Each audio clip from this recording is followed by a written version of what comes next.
Kokapet Neopolis భూములకు నేడు మూడో విడత వేలం జరగనుంది. ఈ రోజు 19, 20 ప్లాట్ నెంబర్స్లోని 8 ఎకరాలను వేలం వేయనున్నారు అధికారులు.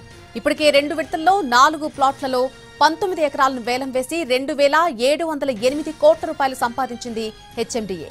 నియోపోలిస్లో అత్యధికంగా ఎకరానికి 151 కోట్ల 25 లక్షల రూపాయల ధర పలికింది. ఈసారి మొత్తంగా 44 ఎకరాల భూమిని 4 విడతల్లో హెచ్ఎండిఏ వేలం వేస్తోంది.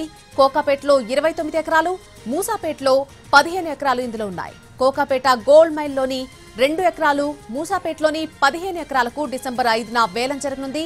ఈ రోజు జరిగేటువంటి నియోపోలిస్ వేలంలో ఇప్పటివరకు ఉన్నటువంటి రికార్డులు బ్రేక్ అవుతాయని హెచ్ఎండిఏ ఆశిస్తోంది.